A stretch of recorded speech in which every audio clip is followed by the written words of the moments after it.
The Wind That Remembers Us. The Girl Who Listened to the Wind. Aya lived at the edge of the village where the road thinned into footpaths and the pines began to thicken. She was 16 with a careful step and hands that learned the world by touch.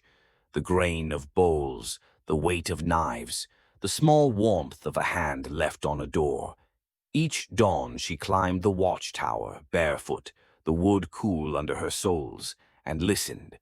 Not just the rush of air, but the way the air held quiet pockets, pockets where names and songs could be kept. Her mother had taught her to listen. "The wind remembers what we forget," she would say while folding linen or stirring the pot.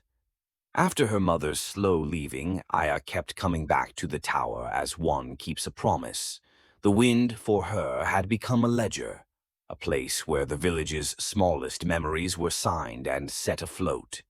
But seasons can thin even patient things. Lately, the wind had been a pale thing, polite, passing, and its ledger felt as if pages had been torn out. Part 1. The silence of summer. It began in the last heat of summer, when cicadas stitched the air with constant sound, and the river lay like a mirror. Aya woke to an ache she could not name, music missing from its place. At the tower the air moved but no longer sang. In the fields children played, yet their laughter sat light and unanchored. One evening, as the sky set itself on fire and the mountain silhouette turned black, a young stranger stood at the watchtower's base. He was slight, wrapped in a cloak threaded with dried grass and dust, and his eyes held a distance that made the air round him feel thinner. He bore a flute carved from an old, pale bone, an odd, intimate thing that seemed to drink light rather than reflect it. "You hear silence, too," he said simply. His voice was small but steady, and somehow old. She learned his name was Wren. He had come from dry places where rivers were lines on stone and towns remembered less each season. Where he walked, he said, memories loosened from their moorings. He carried with him a handful of tunes that made the air shimmer like heat waves. When he played, for a blink, the world showed fragments of other lives. A child's first stumble, the warmth of bread fresh from the oven, a face that had been forgotten. They walked together that night beneath a sky of bruised lavender. The village lamps trembled as if resisting a fog. By the lantern light, Wren's flute called things up, and the space between the notes felt like a held breath. Part 2. The Song of Forgotten Things. Wren's music did not command memories. It coaxed them. Little motes of light gathered, each a paused scene, a handshake, a recipe, a phrase of a lullaby. Aya held them in her palms as if they were fragile shells, some bright and whole, some cracked and aching. She tasted memory like a flavor she had missed. Wren told her in fragments of a bell in his homeland that used to gather the day's recollections and send them into the open air. Once the bell cracked and the town's memories frayed, names slid off tongues. He had taken shards of that bell, carved them into his flute, and set out to follow where the wind carried the lost things. "The wind remembers," he said one night, shading his eyes against starlight. "But sometimes it forgets where to lay them down."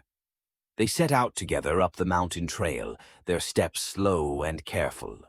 The ascent framed small discoveries: a fox with winter eyes, a hollow tree singing hollow songs, a Polaroid of a face sun-faded and pinned to a rock. Nature felt like an old library. Each thing arrived with a dust-laden story. Part 3. The Mountain's Quiet Heart. At the mountain's crest, an old shrine crouched among lichens, its wood dark with years and smoke. Ribbons circled the surrounding trees, weathered offerings tied by hands that had long since left the earth. A faded inscription read, "To the wind that remembers, guard our dreams." The shrine was a place for the village's soft tokens, folded paper promises, a child's ribbon, a cup left for travelers. Wren stopped and stared until the dusk trembled. "The wind likes places with edges," he murmured. "Doorways, shrines, places where people have chosen to leave something behind." He touched the flute to his lips, and a note threaded out, long and low. The air tightened like a held gasp. Without warning, the clearing filled. At first it was soundless, sparks, little lights, faces like pressed flowers unfurling. Then memory rose like a tide. Not the calm tide of returning, but a storm. Sharp pieces of lives dashed together. Arguments reappearing in the mouths of the elderly. Names unwound from conversations. Recipes that slid from hands like fish. Part 4. The Storm of Yesterday. The storm moved through the valley and did what storms do best: unsettle. Craftsmen could not recall techniques they had practiced all their lives. Lovers misplaced promises they had once made under the rain. Wren's flute quivered as if each note it made had to shoulder a small grief.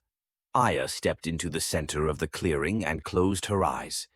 She did not think of remembering as retrieval, but as invitation.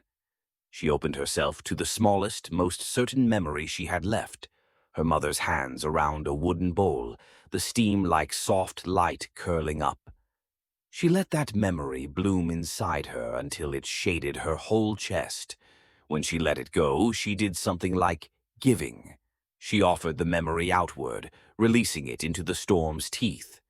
The motes of light that had been ragged and frantic touched that thread and stilled. For a moment, the storm listened. Wren played softer. His notes matched the color of the memories he mimicked. Where he had tried to herd, Aya's memory invited them home. Part 5. The work of mending. The settling was not magic but labor. Each memory that found rest would dim and change shape, fitting into new hands and smaller places, like seeds planted in winter. To restore one thing might unthicken another. Memories demanded tending. Some nights the wind brought songs too raw to hold.